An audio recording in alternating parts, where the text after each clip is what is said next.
DjGoHam here. Welcome back to the channel. It's Farms some Bills, baby. Today I'm going to clarify some information on the class Zarian that released yesterday. Mappers Paradise have some new information on Welker Farms. Oxygen David dropped the PDA for Cord Farms. 82 Studios shows off Alien Jim's newest map. Hispano Modding elaborates on what we were seeing on his page yesterday. BulletBill's got some mods with Giants right now. Connect Modding show off another screenshot of their coffee map. Agrotron Modding's got some more base game truck mods. Karl Farms is working on an update to his Steiger and talks about the console release. Cola Modding's John Deere is going through testing. Bcbuhler Farms has not one, not two, not three, but I think like 5 mods. Plus, FSG Modding is giving you buildings from start to finish. Let's check it out. Starting off today with a clarification of a mod that was released on the Mod Hub yesterday. The Class Zarian Tour Edition from Ansgar and Play at Schnimble Modding. This tractor was designed to promote an event organized in real life with Kloss and Giant software. The mod was originally released over a month ago, but was removed without anyone really noticing. Well, with the recent patch 1.6 deleting mods from the Xbox consoles, Giants are re-releasing this mod again for a short period of time. We don't know how long it's going to stay on the Mod Hub, but if you love Kloss mods, you definitely want to make sure that you get this in the next day or so. At the time of recording this video on July the 2nd, it is still up, so get it soon. Today we've got a ton of maps to take a look at again, starting off with Welker Farms. The creators, Mappers Paradise, say that their map was delayed because of patch 1.6 earlier this week and the issues that were caused with Giants Editor 9 afterwards before the update. So they wanted to wait and make sure that everything was still okay with the map before doing anything. They do say that everything seems to be okay with the map, and they are planning to upload it to the Mod Hub for all platforms sometime this weekend. With the mod time waiting at about 3 workdays right now, we're probably still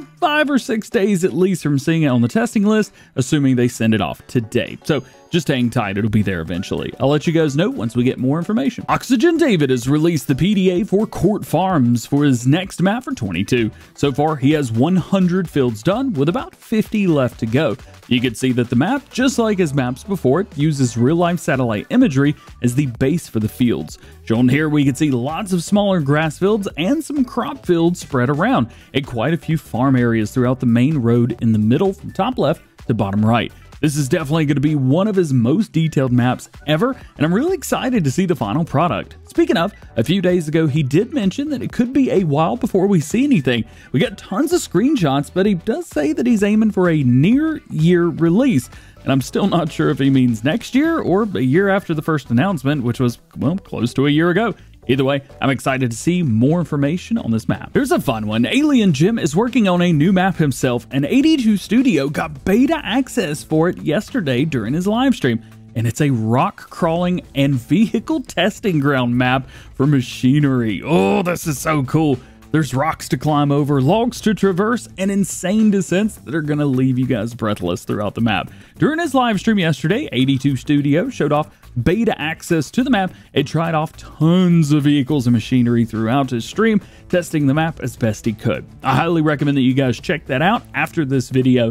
He also showed off more of the update to the TLX 2020, which is going to be version 1.2, and a few other things as well. Check them out, link below. And another map related to something that we talked about yesterday, the Lizard Field Plus sprayer system from Hispano Modding. Well, this sprayer system is not a mod by itself, but a feature of a map that he's working on.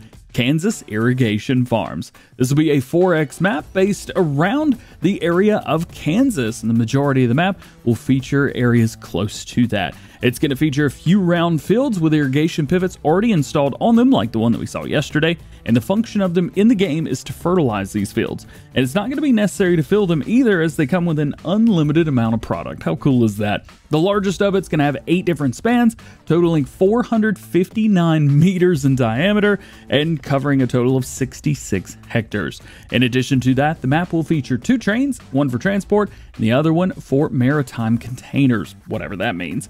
This is something that is intending for all platforms. He said he will make changes as needed once he hears back from Giants, and I'll let you guys know when he hears back from Giants. Not done yet with maps today, as our next bit of information comes from BulletBill on his first map for FS22, which we still don't have a name for yet. By the way, he says that he spent the last few days altering and improving crop foliage textures to get them as close to real life as possible. He's also experimenting with different lighting and environment settings to try and get a more natural look across the board on the map. Additionally, he has also submitted 4 different prefab models to Giants for testing, which can be used to help any map creator out there. One of the prefab models even has over 500 individual separate mods in it, which is just crazy. Lastly, he says they keep us updated with more information and more progress on his map and everything else that he's doing as it happens. Connect Modding continues to tease us as they have posted this screenshot with the heading, "A small town, but can help you with everything." This is likely in reference to the map that they're working on right now to bring coffee into Farming Simulator 22 for all platforms. Everything that they make is for all platforms, so hopefully that answers any questions that you guys could have about that. As for the screenshot here, you can see we have a massive silo complex with a nice, smaller but nice town area and shop in the background on the right, and the complex itself is absolutely massive. It looks like it's got at least 1 drive-through, if not 2 different working drive-throughs for depositing and collecting materials. A lot of buzz has been going around the community about this project, so stay tuned. All right, that's it for maps today, but we've still got 5 modders to talk about. Starting off with Agritron Modding, who are bringing another truck pack into the game. I think this is going to be their 3rd or 4th truck pack featuring literally the same base game models from each pack. The only difference I'm seeing here in this one is a single rear axle instead of a standard dual. It's also crediting Bcbuhler Farms, who we'll talk about later in the video, with letting him use his wheels, which can be found originally on the Mag Grain Hauling pack, which is one pack that has different models that can be found from the base game. Check that out if you haven't already. Agritron says that the pack is with Giants awaiting testing. So I have a question for you. Do you guys want to see more variations of the base game trucks, or are you ready for some new ones? Or both, or do you not even care? Let me know. Karl Farms is working on an update to his Case IH Steiger, Quadtrack, and row crop tractors for PC right now. This new update will feature something that I've never seen in the game before, and maybe you guys haven't either. In-cab engine sounds that now have a realistic behavior when the doors open or closed. Right now, everything that we hear in the cabin is as if the doors and windows are all closed shut, and then once you go into third person, you hear the equipment as it is on the outside.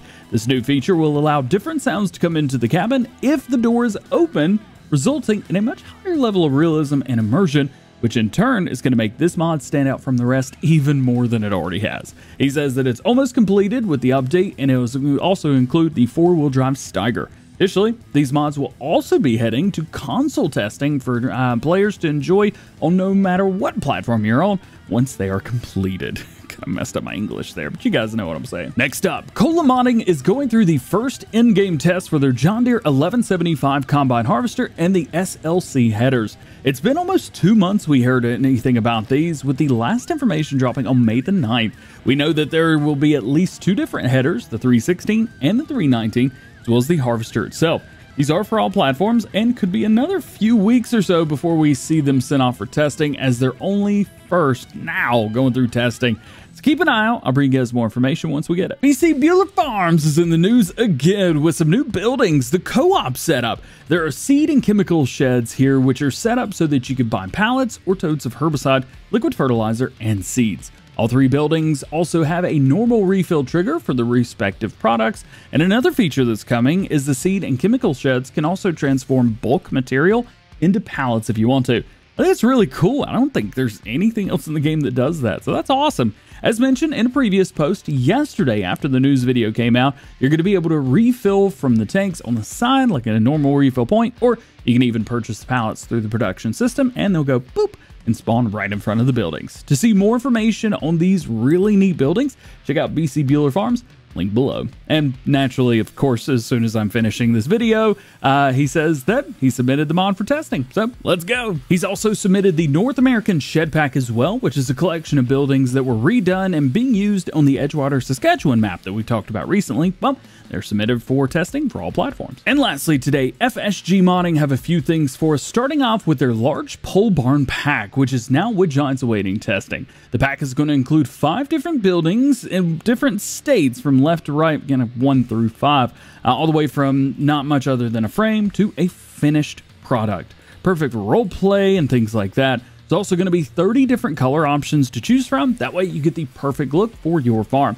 From the first stage to the 5th and final product, prices range from 31 grand all the way up to $95,000, with daily upkeep being 15 bucks per day on each. They have also released a preview of their Dusty Lands extension mod. I did also release the first look of this last weekend, but if you want to see right from the modder themselves the full cinematic trailer teasing the mod, well, you need to check out the link below beside Dusty Lens FSG. And you can also find some other things in the description as well, like timestamps, featured video playlists, helpful links to other things like channel memberships and merchandise, and even links to help support the channel. You can also find spaces in between all of those with nothing written on it. Explain that? I can't. Just like every episode of Farms News, links to everything that we talked about today can be found in the description below.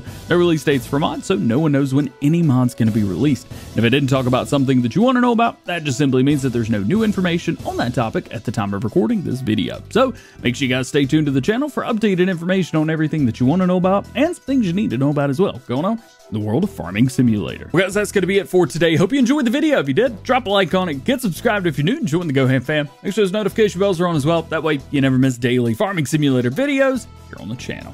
All being said, hope you have a great day. I'll see you later. Peace.